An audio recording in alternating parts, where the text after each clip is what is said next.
Welcome to another edition of Move Through Motivation.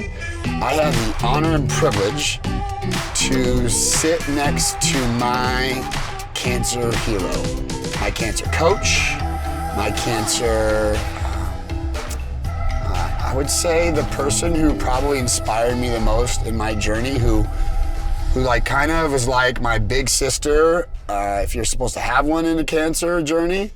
But Melanie Bernhardt is like one of our family's dearest friends. We go back since 2000, I want to say it's 2014 or 15 when Neil started.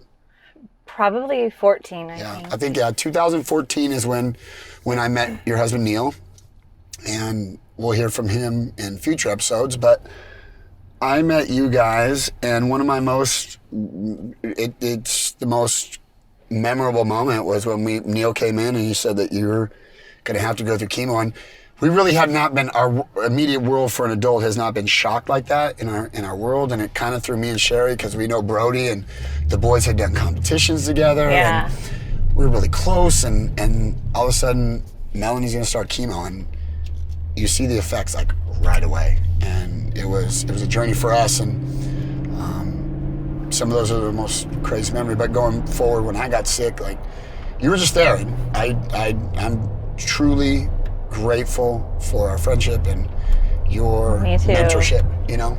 So, Mel, why don't you break it down? Oh, by the way, before I do this, Melanie is why I worked out a lot was because I have to be in shape like Melanie is. Melanie and her, if you don't know, you'll follow her, you'll see her link below. She is a superstar rock star going through treatment, doing, I think you did a bodybuilding competition? Yeah, I'll talk about it. Yeah. So I'm not going to bring it. So, Mel, let's go. Give me a push. Mel, let's go. Thank you so much for having me. Okay. I really appreciate it. I'm so honored. But yeah, I think knowing you and kind of being there through your journey, I see a lot of similarities between the two of us, especially when it comes to working out and everything. How'd you find out you got sick? So from the beginning, basically I was 32 years old. So this is almost 10 years ago when everything first kind of started happening for me. Physically and medically. I was just doing a self-check and found a lump in my breast one night.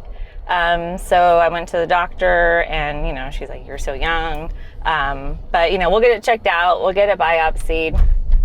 I went and I had a biopsy on my son Brody on his second birthday. He was just turning 2. I remember I went and got my biopsy, and I went and picked up his birthday cake and brought it home, and we had a little party for him. And then a few days later, I got a call from the doctor saying, "Wow, it's breast cancer." Did you on the phone or in person? It was on the phone. Really? Yeah. Okay. And I was a stay-at-home mom at the time, but thankfully I had a friend at my house, and she was over there with her kids. So, you freak out when you hear that news, like everything just turns into a blur. She was actually at the house. Yeah. Okay. Yeah, thank God. Like I think God, knew it was coming and had her there for me. And so she was like, "You go do what you got to do." And I went and got, a referral from the doctor and all that stuff. And I told Neil when he got... How did he take it? I mean, what was your perspective? You guys have been married how long with we had been married about 10 years at this point. We got home and, the crazy part is that he had just lost his dad to cancer about a month before that. And kind of before that, cancer hadn't really hit our family or our world at that time. We had some friends, or friends of friends that had it, but his dad got it, and his dad passed like really quickly after getting it. And then a month later, we found out that I had cancer, and so I think it was probably extra hard on my husband, and I'm sure as a caregiver, it's probably extra hard. Just in general. But at that time, it's weird, right? Like, you don't think you're sick. You're 32 years old. You don't think... Right, You're like, I'm healthy. Yeah, I exercise. I eat healthy. Yeah. I'm young. Right. Like, you just had a baby. Yeah, are you sure? Yeah, like, second guess this scenario, but it's not the case. Yeah, but I do remember, he kind of started to break down, and then I was reassuring him, because I felt so bad that he had already been through so much with his dad, and I was just telling him, I'm going to be okay. You know what? I'm going to be all right. So I went, my doctor sent me to a surgeon, and the surgeon was like, oh yeah, I feel the lump. We'll remove it. You'll be fine. And then it came about that he didn't take my insurance, or he couldn't do the surgery at the hospital that my insurance would let me. So I had to go to a different surgeon, right? Insurance. And then this other surgeon, he actually was a lot more thorough, and he's like, I feel 2 more lumps in your breast. And he's like, did you know that? And I'm like, wow. And so I really felt that was a God thing right there. Right. The because insurance didn't go through. And then you had to go see he had a second opinion. Right. Okay. Yeah, because otherwise he could have just removed that one little lump, and I was still, could have had cancer. So, and then I went to an oncologist, had to fight insurance about that as well. But, so when I went to the oncologist, he said, you're young, we should test you for the breast cancer gene, which is called BRCA. I tested positive for that. So if you have that gene, basically you have like 80% chance of getting breast cancer in your lifetime, and you have a good chance of getting it again in your other breast. So at that time, I'm like... But this is knowing after they diagnose you that BRCA you're able, or you could actually get this tested at any point in time? This was after the diagnosis that I had the test done. So usually you have to either you have cancer and you're young, or if you have a family history, then they'll test you for the gene for your insurance to cover it anyway. So when we discovered that, I'm like, okay, I'm just going to do a double mastectomy, be done with it. So, I was planning on having the double mastectomy, and I think obviously I was upset when I got the diagnosis, but I think when it really hit me and what really made it hard for me is they said, after your surgery, you're not going to be able to carry your son for a while. And he's, only 2, and he was still in a crib. Yeah. And, as a mom or just as a parent, like that broke me down. The fact that I couldn't even hold my own baby. And just after the surgery, I had the double mastectomy, and to help him get out of the crib, I would just back up to the crib and say, hold on to mommy's back, and he would grab my back, and I would just give him a little piggyback ride out of the... So you found a way, even though, you did, that's super cool. That's and I'm like, cool. I'm going to make this work, you didn't let you didn't do what the doctor didn't say, but you didn't do what the doctor did say. Right. You did your thing, and that's really, really cool. That's really right. cool. I think that's a lot of it, too. It's like, and it helped you probably emotionally, right? Work? Doing that? Yes. Yeah. Oh, yeah. Yeah, definitely. Okay. And so you had the surgery? I had the surgery, chemo? And then, I had to do chemo. So my best friend came over. She shaved her head with me. Did she? Yeah, that's some love right there. That is legit love. For a female to come over and shave her head with you. Yeah, because guys will do it. Yeah, guys will do it in a heartbeat. But a girl, your best friend comes over and shaves your head with you. Yeah, wow. and it was like with no hesitation. Wow. She's like, all right, when are we shaving our heads? Wow, that is cool. So we shaved our heads, and I went through chemo, radiation, and I was good. I was in remission for about 5 years, and then probably in that time is when I was in remission is when Neil started going to CrossFit, where he met you. And then about 5 years later, I discovered another lump. So, and this is 2014, right? 2015? Like the end of 2014, end of 15, yeah. So my doctor, we did an MRI, it didn't come back with anything on it. So I'm like, okay. And how did you, what made you, did you scan and it came back, or? I had just felt it myself. Oh, really? Yeah. I had done a breast reconstruction, by the way, with implants, which is kind of the easiest way to do breast reconstruction. Right. But it was like a lump in my tissue on my breast implant that I just felt. Really? Because, after that, I was really good about doing my self-checks. Self-checks, yeah. But there's a very small percentage that it can come back after a mastectomy, but it actually can. Wow. So in that 5 years... Oh, yeah. Did you What was it like? You're a survivor, right? Like you're a thriver. You're good. You feel you're scared when you get the scans once a year, twice a year. How often did you have to get the scans? Yeah. At first it's every 6 months, and then they spread it out to like every year. Yeah, and you always get nervous, but But you're you feel 5 good, years, you feel strong. I mean, after 5 years, you feel pretty strong. It's not coming back, right? And usually they say if you make it 5 years without it coming back, then you're usually in the clear. Yeah. It still can come back anytime, but that's majority of people are okay after that. Yeah, so I don't know, I was always really into at least running, working out, and then...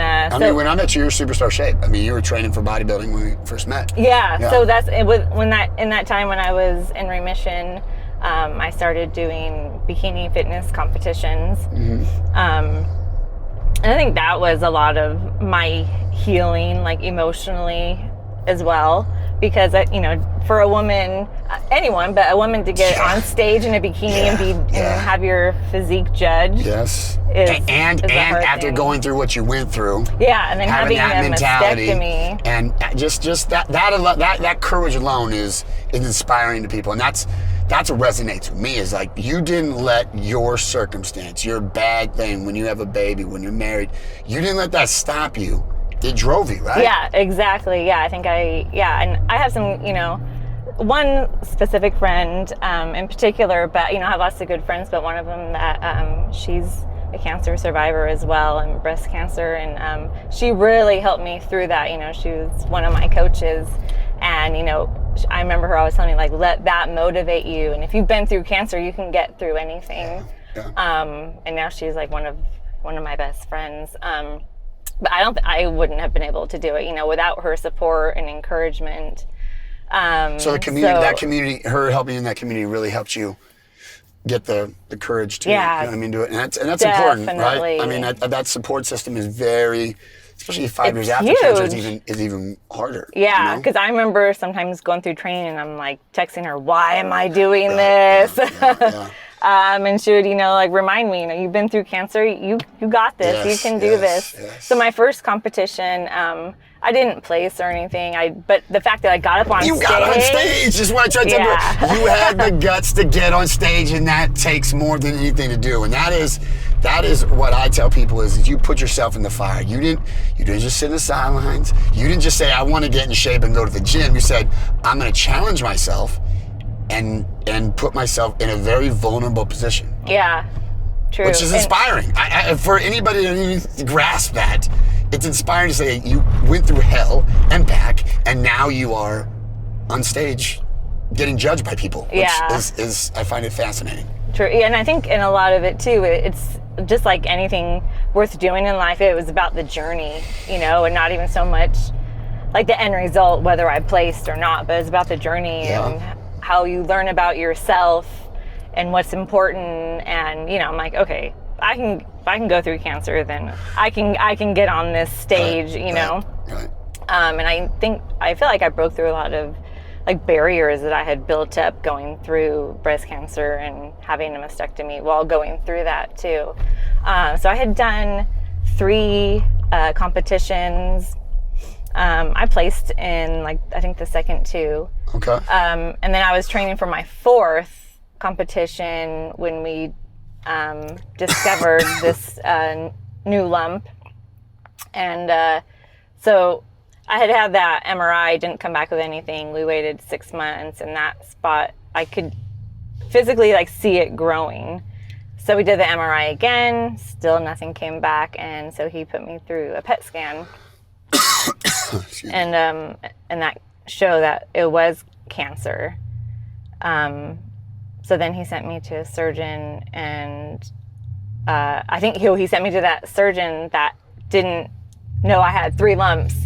And I'm like, I'm not going. Is this at City of Hope now? Or no, not yet. Yeah, not yet. Okay. But that's what got me to City of Hope. Okay. So so I was like, I'm not going to that surgeon, Right. I'm like, bad experience 5 years ago. You don't want that again. Yeah. So that's when I kind of started looking around, see where else can I get a second opinion. So I went to City of Hope. Luckily, I got in there really quickly. They're amazing at City of Hope, right? Yes, they are. I call them the lifesavers. Yes, for people with cancer. It's not a good place, but it is a good place. Yeah, it's a special place. I call it a special place. It is. If you have to go through something like this, like that's the place to be. I want to say it's like the Disneyland of cancer treatment places. Because I've been to, you go to regular hospitals and you're like a stepchild. Not in any particular way, but there's so many people being seen. But City of Hope really specializes and focuses on disease and healing and research. And that's what they do. It's a special place. It's a very special place. Yeah, I totally agree. I think just being able to go there is such a blessing, and it was like night and day going there compared to going to my other doctor and so you were able to have a second opinion by going there. Yes. Okay. Yeah. So I went there and they said, "Okay, I see on your PET scan that lump. Look, it is lighting up, and then also that spot on your sternum too." And I'm like, "I'm sorry, what?" And they said, "Yeah, there's that spot on your sternum as well." I'm like, I have no idea what you're talking about. And they said, "Yeah, look, it's like in plain English." But I hadn't like read through it, I just kind of listened to what my other doctor had said. A general oncologist. Yeah. And so they said, "Yeah, well, let's biopsy both of these, but looks like chances are it's probably, it's probably your cancer again." So it had spread from your breast to your sternum. Right. And so they biopsied those. And we went and got the results, I don't know, like a week or 2 weeks later.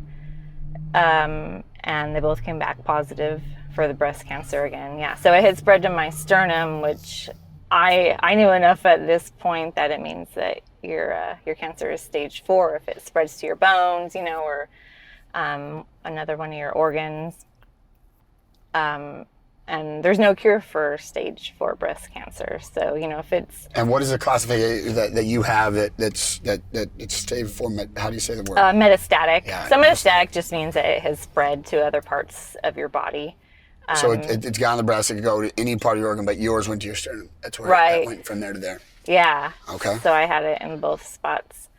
And treatment, what happens then? What's the plan then? I think we did surgery. You did surgery again, yes? So I've done. I've had. How many surgeries have you had? I've had about 10 surgeries altogether. Wow. I know. Wow, geez Louise. Good times. I know. Now it's like 10 years, 10 surgeries. I guess surgery a year, but man. Right. Wow. Yeah, that's really true. I didn't think about it like that. That's crazy. That alone is. So we got the news. Yeah, and so. Did you now? At this point, I specifically remember this because I remember Neil coming in and he was upset. And Neil's a very quiet guy, but when he's really super quiet, something's wrong. Yeah. And he had pulled, I believe, me and Gabe aside, and he let us know. And it was just we didn't really, we didn't get it, and it was just, this is devastating. And I want to say it was a Tuesday, wasn't it? Was it a Tuesday when you got your results? Yep, same thing. I'm telling you, it's kind of crazy. You got your call on the phone. I got my call on the phone. You got that on a Tuesday. I find out on a Tuesday. Yeah. But yeah, so in the second time we went in and they gave us the news. Yeah. And the cool thing that it was my surgeon that gave us the results, and Neil was with me. And she was like, you're going to see an oncologist here at City of Hope. I already have your appointment set up. You're going to walk to the building right next door. She's already waiting for you. You guys are going to talk. You're going to get your plan set in place, and we're going to work on kicking this thing's butt, which I really appreciated because, the waiting, the not knowing, that's the worst part. Yeah. Uh-huh. So we went in and she said, first, I think you need to have a hysterectomy because it's hormone-based, and we'll start you on some anti-hormone stuff, basically. At this point, you're 37, yes? 38, 37? Let me think. So 36. Yeah, 36. Okay. Yeah, okay. So I was 36. Okay. Brody's 7, 8 now. Yeah, so if he was 2, he was about 6. 6 or 7? Yeah, it's like 6.5. Yeah. And what's his thoughts? I mean, at this point, because Bro's a great kid, you know what I mean? He's such he reminds me a lot of Neil, you know what I mean? But he's such, spitting image, right? Spitting image, and they have the same personality, which is really cool. Yes, they do. It's so funny. He never really showed emotion, like, highs, lows. He's always just steady, which I think it's really cool. You know what I mean? I think as a parent, a lot of it too is how we talk to them about it, and I know you're really familiar with that as well. How did you tell him versus when he's 2? I mean, he wouldn't get it. Yeah, when he's 2, we didn't even talk about it. Right? When he's 6, what does he think? How do you break it down for him for that? I mean, we sat down with him, and City of Hope gave us, tips and everything on like what to say, what not to say, what they might be concerned with. So we sat down and said, remember when mommy was sick before, mommy is sick again. She has breast cancer again, but so she's going to have surgery. She's not going to be feeling good sometimes, but the important thing is that right now she's going to be okay. And if that changes, I promise I will let you know. Yeah. And anytime you have questions, you can always ask questions. It's something we can always talk about. And if, something new is going on, I'll be sure to let you know. I think just making sure they know it's an open conversation and they can come to you with their questions and feel comfortable. And even saying simple things which you wouldn't think about as an adult, but that it's not contagious. It's not something that you're going to catch, Right. from mommy. I think that's a huge thing too. So he was like, okay. Yeah. I'm fine, whatever. Like deal. It's just ideal. All right, what's next? Yeah, okay. Yeah. So you have a surgery? So, but the day that I found out that it was back, I went to the gym that night too. Yes. We think we're going to get it out of our system. We think we're going to get it out of our system. If I work out hard enough, I sweat, I think it'll just get out of me. I think a lot of it is like just that mentality where like, okay, like what else am I going to do? That's right. How can I kind of But it did help your stress, right? I mean, for me, it relieved so much pressure mentally by doing that physical challenge that, I've even to this day, that's kind of my coping mechanism for the most part, I'm gonna go to the gym, I'll work it out. Yes, it's a stress reliever, and it's one place where you could just take all your aggression out, all of your frustration out, all your sadness, everything, just put it into just running or exercising or lifting or whatever you're doing. And when you get out, you feel better. I think sticking your headphones in sometimes. That's right. Blaring your favorite talking music. to God. That's right. Saying a quick prayer and say, Lord, please don't kill me on this treadmill, but let this problem get out of my brain. So I had a hysterectomy. Okay. Another surgery. Yeah, another surgery. And then after that, I was on some treatments, but I hadn't started chemo yet. They're like, let's see how much we can just do with just the hormone treatments or anti-hormone treatments. Okay. Let's start it out easy. So I started training for my 4th fitness competition. And then so we did not let it tear us down. Yeah, no. We said we're gonna get back on stage. We're gonna get back to it. And you go after it even harder now. Yeah, exactly. Yeah, I'm like, here we go. We're going to do this. Yes, okay. Cancer ain't stopping me, man. I like it. So then I went to one of my checkups, and I don't know if I must have had another PET scan or something.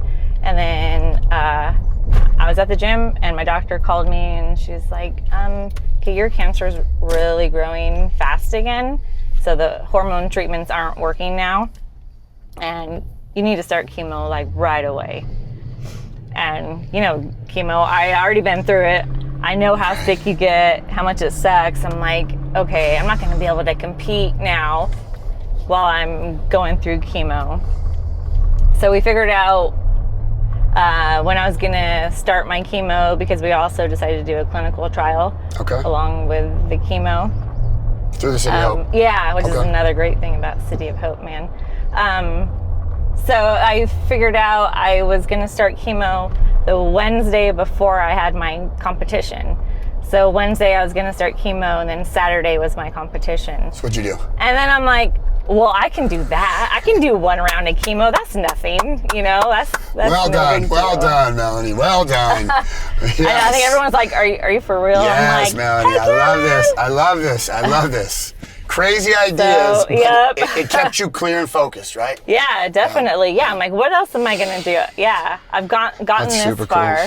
That's super cool. So, so the weekend before I started chemo, I already know I'm going to shave my head. Okay. And by then, I'm used to not having hair. So I didn't care. Yeah. That's kind of the least of my worries. Right. So I think it was like the day after 4th of July, actually. So that 4th of July was on a Saturday. The next day was a Sunday. So I texted, like everyone in my family pretty much. And then my best friend who had shaved her head with me before. She did it again? Yeah, she's like, I'm like, whoever wants to come over and shave their heads, so cool. Come over. If you just want to come over, so cool. Hang out, come over. So everyone came over, they brought some food. We're all in the backyard shaving our heads, and then we kind of just made a big party out of it. I love it. Which also reminds me of your story. You guys had like a pool party. Yeah, pool party. And that's what we did too. Like we went swimming. You just let it, you didn't let your circumstance dictate your way you live your life. Yeah, and just feeling all the love and support of your family and your friends. It's huge. Priceless. Yeah, you feel like you're not going through this by yourself. You're not alone. And so that was really, really beautiful, and so supportive, I felt. So then Wednesday I went and I started chemo. And then the next day I was already getting a little bit sick, just nauseous and tired. And I remember Neil's like helping pack my bag to go to my competition on Friday because it's down in San Diego. So we would go down the day before. Friday's a bad day. Yeah. So actually, I think Friday I woke up and it wasn't too bad. I think, yeah. So Saturday was not the greatest. But then Saturday was the competition date, and Saturday I was perfectly fine. Really? So yeah. So thank God, So you're on stage. Let me just take this. Let me put a scenario here. You go to this competition in San Diego. People know you or don't know you in this competition? Some people know me. So they hear your story of you having chemo on Wednesday and Saturday you're competing. What was the environment like at that competition compared to ones you've done previously? Because right now you're dead in the fight. Like you had just started again. Yeah. What was it like there? What was the environment like? What was it? Supportive? So supportive. Really? Yeah, emotional for sure. Holding a pose on stage, crying because you're up there doing it. Yeah. Keeping it together. But yeah, definitely one of like the great memories. Most memorable one out of all times? Yeah, okay. Definitely. Okay. Oh, and I forgot to mention that my other best friend in Colorado, she came down and surprised me that Friday night at the hotel. That's so cool. She had shaved her head and flew all the way from Colorado. Wow, yeah, so her and my other best friend, they showed up, both with their shaved heads. That's awesome. And yeah, that's love and that's friendship right there. As that's simple gonna make me cry. Yeah, listen. I get it. Go. We got tissues back here. Don't worry. We got some tissues back here. What I would say is that support. It's nothing. There's no price you could put on it. There's no level of friendship what you thought you could have, but that small gesture, it means so much. Yeah. And I can't. For a woman, for a man, it's cool. For a woman, deep. Yeah, really deep. Yeah. Just to the core, so deep. Those are my girls right there. Yeah, we've been friends since like junior high. Ride or dies. Yeah. Okay. So you do the competition? And at the competition, my parents came. That was the first competition my parents ever came to. Really? Yeah. Okay, so it's even better. Better. Stacking up to be a great competition. Yeah, that's a bad circumstance. My beautiful stepdaughter, she came with her mom. Okay. And that was awesome. So I had and then obviously like my team and my coaches were all there. So I entered 3 different categories for that competition, and 2 of them I got first place, and one of the first places I ended up getting first overall. It was like for my age category. Okay. So when you get a big old sword, so I'm up there crying my eyes I remember out. this picture. I remember having the picture of you in the store. Like, that is super cool. Yeah. All your hard work paid off, and the circumstances. Round number 2 with chemo, round number 2 with cancer again, and you're on the stage having the best show of your life. Yeah. But yeah, definitely couldn't have gotten there on my own. That's for sure. The team was there behind you, right? Yeah. Husband, huge. Yep. Brody. Yeah, family. Yeah, my friends. Yeah, everybody. So here's a question I have for you, and this you may answer this in a couple different ways. Okay. From the first time getting diagnosed to the second time getting diagnosed, same group of friends, new group of friends? What's that like for you in life? You know what I mean? Yeah, I think you start to kind of realize who your real friends are, because some people, I don't know, they don't know how to handle it. Yeah. So I think there's certain friends that maybe you're not as close with anymore, but there's other friends that you make and you become closer with. And I think that's a lot of the beauty of going through difficult times like this. It's crazy though, isn't it? The ones you think that would be there the most, that you grew up with, or that you known, that you thought, no, that's a slam dunk. That person's in my corner. And they're in your corner, but not in the way you expected them to be. And that's the way I experienced it. Yeah. It's like, definitely. They're supposed to be here. Wait a minute. They're always supposed to be here. What are you doing? And it wasn't until after treatment that I realized that person didn't know how to help. Yeah. Because I don't think maybe they've been through it. They were scared they were going to say the wrong thing. And I just try to tell people right now, if you see somebody going through a struggle, just step up. Yeah. Don't be scared. And I believe that us going through this stuff, it helps us to be there for other people, because we know what it's like. Yeah. You know? And I mean that's if that isn't the truth, like, tell me how many times now. I mean, and I say this because you did it for me. Like, a very clear memory was we're at your house, your July 4th party we were watching the CrossFit Games like you guys have every year. Yeah, oh yeah. And we're just sitting there and I'm not feeling good and you just came up and you go, hey, how's it going? And it was a simple conversation, but you understood what I was going through. And it calmed me down. It kept me a little bit stable, but it's weird that, we don't have a 40-year history or a high school friendship, or like our kids were born we were bonded from tragedy. Yeah, but so true. It's that's what's unique about this journey that I think I've been on, and you as well, is friends you never thought you'd have are some of the closest people that you can rely on and count on. Yeah, now, very true, very true. Yeah, so, I think, you learn how to be there for that person, because you know what you would want, or wanted when you were in that situation. What made you feel better in that fight? So you're in your second round of chemo. Does this go on forever? What is it like now? So I went through. Because you can't get rid of it. Yeah, so I went through the chemo, which it sucks, but it's chemo. Yes. And then after that, they decided that they needed to remove the spot that had come back, the recurrence, as well as the majority of my sternum, which is like the bone that goes right here down your chest. Yeah. So they had to take the piece of the sternum out and the lump they found. Yeah, so I have some crazy scars going on here. Good night. So that was like a year. Scars, though. I call them battle scars. I think scars are a story. Yeah, I agree. Yeah, I'm not embarrassed about it. I'm proud of it. Actually. Yeah. Shoot, you can't. How could you not be proud of what you've done, what you've accomplished, and still gone through the war that you've been through with your body? That's super cool. Yeah, but I think it was a process for me. I think maybe especially as a female. Yeah. Right. But I'm definitely proud of them now. So I had that surgery about a year after my stage 4 diagnosis, and that was a tough one. And then I got a staph infection. This is what I remember. I remember you got really sick, right? Yeah, Super Bowl Sunday. We had family over watching the Super Bowl.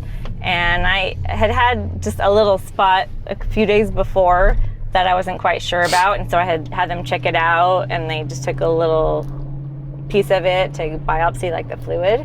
And then on Super Bowl Sunday, I had a missed call from my plastic surgeon right after that. And I'm like, okay, whose doctor calls them on a Sunday? Right. On Super Bowl Sunday especially, but I'm like, oh man. So I called him and he said, hey, to tell you that you have a staph infection, you got to get your butt to the hospital like now. And I'm like, what?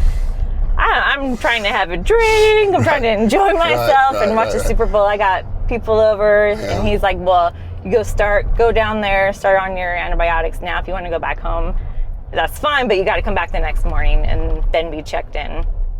So I went, and I remember watching the halftime show, and I'm at City of Hope, and they're starting me on my antibiotics and everything.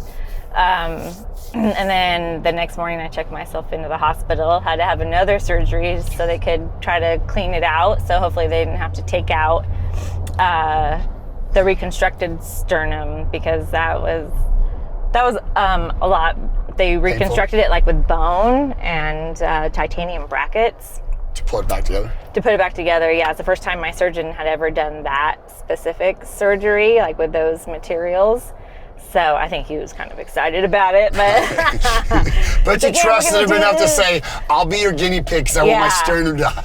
You want to put Humpty Dumpty back together, right? And he was saying normally I do this surgery on older patients that just have like basically it's kind of like made out of cement, the sternum. He's like, "But you're active, you're young. I need to do something different." And so he spoke to even some surgeons over in Italy that had great success with it. So he's like, I think I can do this. We can do this. This is going to be better for you long term. So I was like, all right, let's do it. So I was really worried about them having to take it out because of the staph infection. And he said, if it's too infected, we're going to take it out. You're just not going to have a sternum for a while. I'm like, excuse me? And he's like, well, yeah, because we have to get rid of the infection. And I'm like, so do you have to stay, wow. So you have to stay in the hospital this time when this happens, correct? Yeah. So they did the surgery, cleaned it out. Luckily, the infection wasn't very deep. We had caught it pretty early on. And so they just kind of cleaned it out, sewed me back up, and I was in the hospital for a few more days, and then they let me go home. But then I was on IV antibiotics at home for, I don't even know, like 3 more months. And I couldn't work out at that point because they didn't want me to sweat and mess up. I had a chemo port that was always accessed, and if I would sweat, it could get all nasty and infected. So for me, not being able to work out I don't even know how you do it. 3 months. I'd lose my mind. Oh, I couldn't even go for a walk because I would start sweating, and so that was rough. But eventually, we got through that. The infection was gone. Yeah, so I was good. And then a year after that, I had to do another breast reconstruction surgery. And this time, because they had removed so much of my tissue, it's called a lat flap reconstruction, where they take a part of your latissimus muscle and some of the skin from back there, and they basically flip it over and put it on your chest. Really? Yeah. So more painful than the previous surgeries? Because they pulled it back, or is it not? The sternum was the hardest. Really? That one was the hardest one, but this one came into a close second. Yeah, it's because your muscle. It's crazy. You got to rate your surgeries. Crazy. Got to rate your surgeries on 1 to 10 afterwards. Yeah. Right. The stories of battles that you've been through. So true. But the muscle is like still attached. So. Right. The nerves don't know that your back muscle is now on your chest. So it's really bizarre now that I'm all healed up and everything, trying to work out, and everything is different. I'll put it that way. Right. So it's been a huge journey trying to get back into shape and just being at the gym and trying to do what you would normally do and you can't. But it also makes me just appreciate my health and feeling well and being able to be in the gym, period, right. And just wanting to work harder at getting to where you want to be and not letting that stop me, The circumstance isn't going to change what you're going to do. It just changes the way you do it, right? Yep. Yeah, exactly. Yeah. Okay. So you're now you don't have a cure, but what happens now? What's life like now? Yeah, so because there's no cure, basically we have to, if you have stage 4 breast cancer, you're on treatments for the rest of your life. And earlier this year, I found another little lump, super tiny, which, is good that it's little, but so they put me on a new treatment that basically I'll be on for the rest of my life as long as it works. Yeah, they're pills. I don't lose my hair, get sick every once in a while, but, it's a piece of cake compared to the hardcore chemo. Yeah. So basically it's just, you stay on the treatment, you get scanned, and if the treatment stops working, then we try another treatment. And for women with stage 4 breast cancer, basically that's your life until you run out of treatments. And And but what is the statistics on that? Like when you get stage 4, what's you have have you been able to reach out to find people who've Oh yeah, I'm in a bunch of Facebook groups with women, and I have some friends, that have stage 4 breast cancer. So the average life expectancy of a woman, or a person, I should say, with stage 4 breast cancer, because men can get it too, is about 3 years. So now I've been living 5 years. So you're stage 4 breast cancer. Yeah. And do you think? Let me just everybody's cancer. You're healthy. You lived a healthy lifestyle. Do you think that's? I mean, you're a beast in the gym. It's not like you're like, when I look at things stage 4 cancer patients, I go, man, that person's got to be hurting. I see you doing videos, working out, getting after it, not letting life control you, but you're just going hard. And I mean, that is inspiring to somebody who is in remission. And I'm like, man, if I get it again, I better not be a wimp, because Mel's a rock star. Gonna come kick my butt. Every day I feel bad at gym, Mel is in that gym getting after it, and she has stage 4 cancer. Suck it up, Matt. You cannot cry right now. Get after it. But I think just like before, it's like that's my motivation right there. Yeah. And I think you inspire more people than you know. With how you are, and whenever I hear anybody who has breast cancer, I'm like, you need to find my friend Mel. You're a beacon of light to people in a dark space, and I think people who go through a rough time need what I call a coach or a mentor in that journey. Yeah, definitely. It's. I know I needed it. Yeah, I still need it. Yeah, and this is what I call the forgotten. You can't forget about the people. You know what I mean? This is something where I look at it as I'm healed. I'm good. I'm in remission right now. I don't have a bad thing going on. But that doesn't mean you forget the people that helped you. You don't forget about the people who are going through the struggle. You figure out ways to help more you can. Yeah. And you're doing that while you're sick. So again, I'm just. It's really inspiring now that you've stayed as courageous and as strong, and haven't shriveled up, and haven't just given up and hid in your room. You do races, you do the walks, we do the. It's just, and you're not just there to observe; you're actually there doing it. So yeah. Oh, thank you. And I think having faith in God, for me personally, anyway, that's been a huge part of it as well. I don't know if. You got the God's Got This bracelet? Yes. Kai wears it. Kai took mine, and he wears it every day. Oh, really? I think when I first got it, I was kind of like, God's got this. She thinks, okay, does this mean that, everything's going to be fine? Because I know about stage 4 breast cancer. And then I came to realize through my pastor that, okay, God's got this doesn't mean everything's going to be puppies and rainbows, but it does mean that God's in control, and there's beauty that can come out of your struggles. And I think your podcast right here is total proof of that as well. I think God has a plan for everything. Why people go things. It's we have honest conversations in our house of why did it happen to us, or and I don't blame God. I'm just it happened. Yeah, me either. And it is what it is, and I'm gonna help, and we're gonna help, and we're gonna try and just help, and just be a good person and be the best person you could be. We'll make mistakes.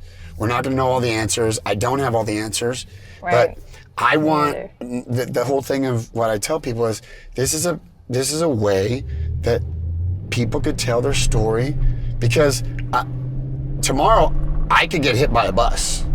I could get run over by a car. Yeah. Something bad, tragic could happen. Because we're not promised tomorrow. Yeah, you're not. But with that said, what we do every day, if you can make a small impact on somebody's life and make their life better, it's priceless. Yeah, that's what the whole reason.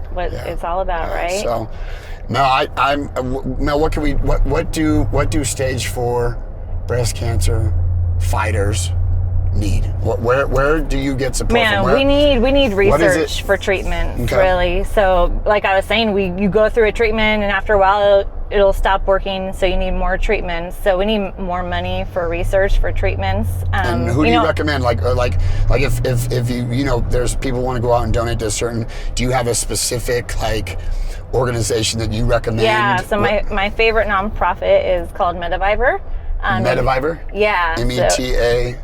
V-I-V-O-R? METAVIVOR. Okay. Yeah, and so all of their money, 100%, goes to research for treatments for stage 4 breast cancer. Okay. So yeah, I think every October, there's all the pink ribbon stuff, and I love pink and the pink ribbons as much as the next person, but I think a lot of that money doesn't go to where it should be going. So I think just educating yourself on, where that money is going. And, back in the day, it was all about awareness for breast cancer. And at this point, we're all kind of aware of breast cancer. Right. And so that's great. Right. That's awesome. Yeah. But there's still about 40,000 women a year that die in the U.S. from breast cancer. So once it spreads, there's still no cure. And so we need more treatments for that. So we need to be putting a lot more money towards the research so that we can live longer lives. And how did you find this organization? How did you find out? I mean, is this a referral? On Facebook, yeah, I started becoming friends with women and in some stage 4 breast cancer groups. Okay. Yeah. And this is what we do the walk for in the Climb for a Cure. Yeah. So this is the company that puts it on. Yeah. So if you live in the area, every October, the last Saturday in October in Diamond Bar, we do something called Climb for a Cure, where all the money goes for a stage 4 breast cancer. So a bunch of the money goes to Mediviver. Now they're starting to put some of their money as well towards City of Hope, and then some of it goes to Living Beyond Breast Cancer as well. So that's huge. That's really important, because that's the only way that those of us that are actually dying from the disease get to live longer. So thank you for bringing that up. Yeah, that's one thing I like to make sure I talk about is like what you as a fighter, like who you support in your fight, and what you think companies that are out there that are I don't, because I think we don't really know much about it until we've been through it. And I think you could stand up to sort of like, I'm the Leukemia Lymphoma Society. I mean, 10 years ago I'd be dead, 15 years ago I'd be dead. Now I'm alive because the research, and I feel the same way. Like, what organizations are out there that are doing research on breast cancer that that could help potentially save your life one day? There isn't a cure, but who knows tomorrow if there's not, right? I mean, we just trust in God that whatever every year they find new treatments. Mediviver finds new treatments, and so some of those could help save my life and help me live longer. So Mediviver, we'll make sure in the link below put the link to their that'd be site. awesome. Let us know. And Melanie, you're at Melanie Bernhardt, right? At Melanie, follow your journey. Where are you at on social media? I think. Oh man, I don't even know. Well, I'll put it down below. But and the reason I say it is because Instagram, I tell people, if you need somebody to give you just a kind word and a little suggestion, Mel is always that way. She's always been supportive and will help you. And she puts herself.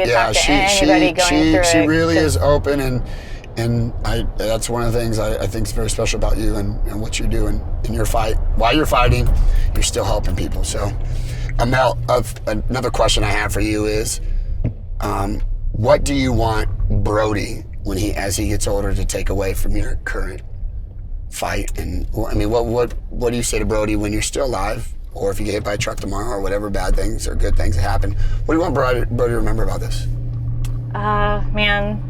That life might not be easy, but I think if you trust in God and you can look and see the positive and the beauty that comes through those difficult times, that's what's really important. I think it's okay to be sad or upset, but don't stay there, and just really look for the beauty and just trusting in God that, He's there for you, and you can always lean on Him, no matter what friends or family are there or not there. God is always there. He's your rock. Yeah. Okay. Amen. So knowing that your love for God and faith is so strong, was there ever a time during any of your fight where you just kind of gave up in faith, or asked yourself, why God me? Why me? Did break down? Was there any breakdowns for you in your journey? I don't know if I wasn't necessarily angry, but I think when I was very first diagnosed, my walk with God was not the same as it is now. I wasn't going to church, and not that you have to go to church necessarily to have a great relationship with God, but I do feel like since especially my second diagnosis, I've gotten so much closer to God and just relying on him. And I don't know, I think that he has a plan, and I've seen so much beauty come out of the stuff that I've been through. And I would never, want this journey for myself or anyone. But I think to see all of the beauty that he makes come out of that is a huge thing, and a huge thing where I see God's hand in all of this. And I think paying attention to that is really important. I mean, there is just an example of things that I think are totally God, and people might have different opinions, but there is a woman that at my son's school that a mutual friend put us in contact with, because she just started going through breast cancer, and she's like, I know you've been through it, she's going through it, would you mind talking to her? I'm like, definitely, that I'm all about it. So we were talking a little bit, and then I went to my breast cancer support group recently that I've been going to, and I was there, and she just happened to be there because her friends just found this support group, like in the church bulletin or something, and decided to take her there. And we're going around the circle introducing ourselves, and I'm like, do your kids go to Eagle Canyon? And, and it was huge. And I'm like, that's such like a God thing, and that's so beautiful, You can't explain it, right? It's a weird circumstance, but God had a plan for you to be there for her, to guide her, to direct her, and give her just, it's sometimes not advice, but just to be an ear to hear. Yeah, and I think that's a huge thing too, is just being able to sit with someone, even like in the darkest moment. And you don't have to have the right thing to say or have anything to say, but just sitting with them. Yep. Presence. And it's kind of like God, right? God isn't, sometimes you can't hear God's heart, but it's like he's there. Yeah, you just feel. Yeah. You feel that, like, you're nervous and you're scared, but something inside brings you a peace and a calm that you can't really explain. But that's what I call faith in God. I really can't describe it really it's a different kind of comfort than you've ever experienced. Yeah, I know that, even if I die from this disease, like, that was God's plan, and he's going to make something, even better come out of all of that. It's pretty strong. It's strong. But again, I think finding that support, there's so many people around you that love you and that are there for you. For me, it's trusting in God as well, and, praying and getting into my Bible. Friends, though, what else? How is it with your friends? Like, we go back to that, like, if you don't have a good support group of friends, have you ever seen anybody go through like different organizations or reach out to people? What's a good way for somebody who's not as courageous as Melanie Bernhardt to do this? I mean, like, what would you say to somebody? On Facebook, there's lots of groups on Facebook that you can get support through. And I know for me, that's been a huge thing. Information, support, people that get what you're going through because they're going through it as well. And I think, most of your friends, they want to be there for you and they want to help you. Some of them don't know how, but I think just reaching out to them as well, your family. I think we get afraid to like burden our friends and our family with things, but it's okay to do that. And I went through some therapy of my own, and one of the things that I learned through that was that, don't you think that they want to help you and they want to know? And that's a constant reminder that I have to give myself as well.